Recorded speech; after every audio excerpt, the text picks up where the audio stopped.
Assalamualaikum warahmatullahi wabarakatuh. Beberapa hari yang lalu saya menerima sebuah broadcast gambar lewat WhatsApp di mana salah seorang pengusaha terkaya di Italia meninggal dunia karena kasus COVID. Yang menarik dalam tulisan tersebut ada kata-kata dari putranya yang mengatakan bahwa selama ini dia hidup dalam berkecukupan. Apapun yang dia inginkan, semahal apapun yang dia inginkan, kemungkinan dia bisa membelinya. Tetapi yang menyedihkan di akhir-akhir hayatnya ketika dia kena COVID, ternyata nafasnya itu begitu sesak sehingga udara yang tadinya gratis pun tidak mampu dia dapatkan. Nah, terlepas dari kebenaran gambar ini dan video ini atau tidak, saya berusaha tadi mencarinya, tetapi ada hikmah di balik itu mungkin yang bisa kita pelajari untuk kita bersyukur lebih dalam lagi atas nikmat Allah.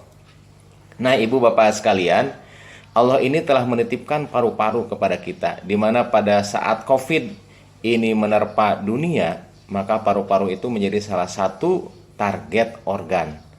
Paru-paru itu seakan-akan tenggelam di dalam air sehingga penderita merasa sesak. Nah, ini sebuah pelajaran bagi kita. Allah telah menciptakan paru-paru di dalam tubuh kita itu jauh sebelum kita lahir. Allah telah menciptakan bakal paru-paru itu pada hari ke-21 ketika kita dikandung. Dan pada saat kita lahir, dalam 10 detik paru-paru kita itu langsung mengembang. Dan sejak saat itulah paru-paru kita itu menghembuskan nafas, menghirup nafas tanpa henti-hentinya, tanpa istirahat, tanpa jeda waktu. Dan hebatnya lagi, paru-paru bernafas tanpa kita sadari dan tanpa harus kita kerjakan melalui autoregulasi yang ada di otak. Begitu karbon dioksida meningkat, maka laju nafas akan meningkat pula. Begitu olahraga, begitu kebutuhan akan oksigen meningkat, tanpa kita suruh, paru-paru tetap akan meningkatkan kinerjanya supaya kebutuhan oksigen di dalam tubuh kita itu terpenuhi.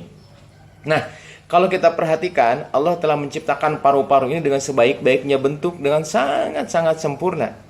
Allah menciptakan dari atas itu saluran pernapasan. Saluran pernapasan itu ternyata tidak bisa kolaps, tidak bisa kempes. Kenapa? Mereka dilindungi oleh cincin-cincin trakea. Jadi kalaupun tidur, kalaupun kita misalnya ketekan, itu sangat kecil kemungkinan napas kita itu tertutup. Karena Allah telah menciptakan cincin yang begitu kokoh sehingga saluran napas itu terbuka.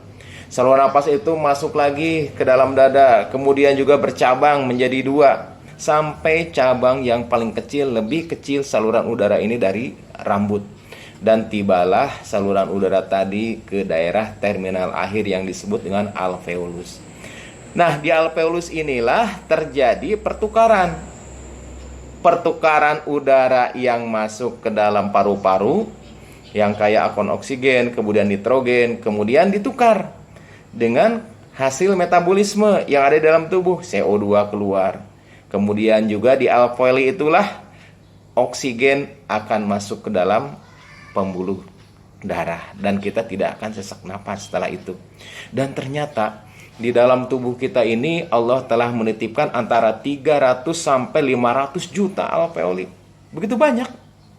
Dan kita tidak tahu dan kita tidak pernah menyadari bahwa Allah telah menitipkan sedemikian detail. Bahkan kalau kita runut saluran napas ini dari mulai trakea, kemudian bercabang menjadi bronkus, kemudian juga bercabang lagi bronkioli, bercabang lagi sampai ke bagian terkecil, ternyata kalau dijumlahkan panjangnya itu sekitar 2400 km. Bayangkan betapa dahsyatnya ciptaan Allah ini. Antara Aceh dan Lampung saja jaraknya itu sekitar 2044 km. Berarti saluran napas kita lebih panjang dari jarak antara Aceh dan Lampung. Sangat dahsyat sekali. Dan kalau kita lihat alveoli yang Allah titipkan di dalam paru-paru kita ini, kalau diluaskan permukaannya kurang lebih antara 50 sampai 145 meter persegi, suatu jumlah yang sangat luas.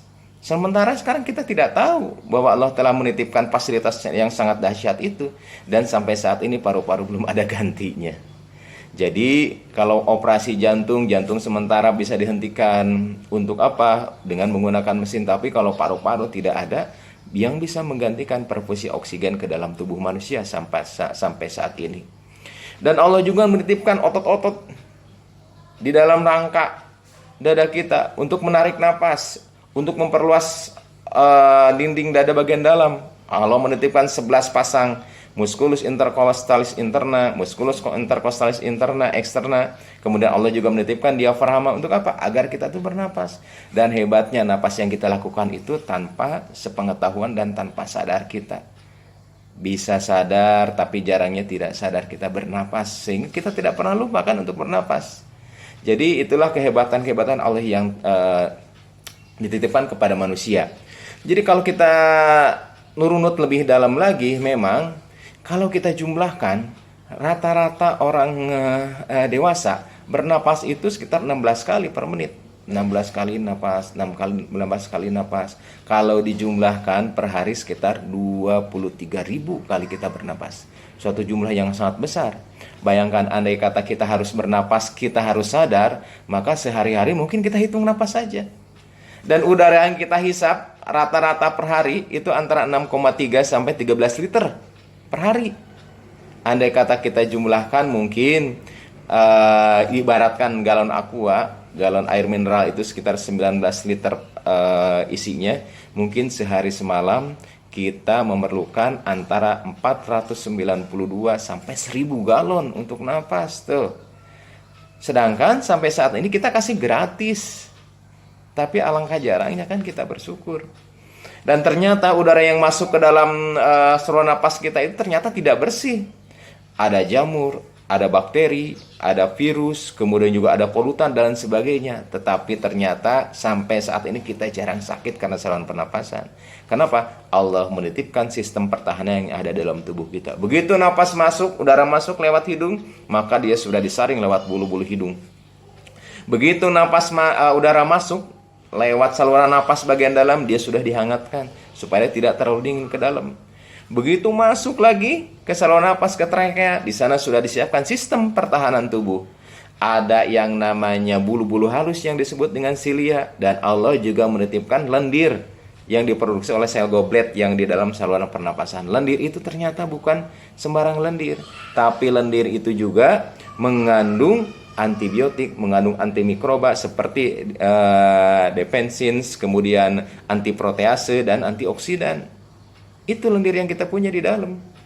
Dan kemudian juga ada di sana ada sistem pertahanan tubuh berupa apa? Berupa neutrofil, kemudian juga ada imunoglobulin, T cell dan B cell di sana. Jadi sistem alutsista yang telah Allah titipkan untuk memproteksi tubuh kita ini dari serangan-serangan virus, infeksi, bakteri, kemudian juga fungi dan sebagainya, Allah telah titipkan, telah sediakan di dalam saluran napas ini. Dan semua ini tanpa kita minta, tanpa kita sadari, dan makanya kita jarang untuk bersyukur.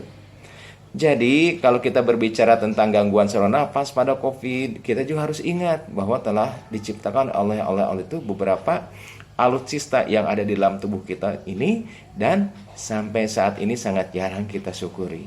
Oleh sebab itulah marilah kita sama-sama mengambil pelajaran dari kasus-kasus demi kasus ini, bahwa selama waktu kita hidup berapa tahun ini, ternyata Allah lebih banyak menitipkan waktu sehatnya daripada waktu sakitnya.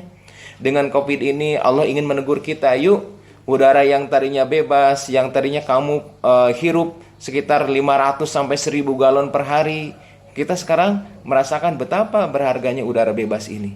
Allah berfirman di dalam Al-Quran surah Al-Mulk ayat 23, Qulil ladzi ansha'akum wa ja'ala lakumus sam'a wal absara wal afidah qalilam ma tashkurun. Jadi katakanlah, dialah yang menciptakan kalian, yang menjadikan pendengaran, yang menjadikan penglihatan, yang menjadikan hati nurani, tetapi sangat sedikit di antara kalian yang bersyukur.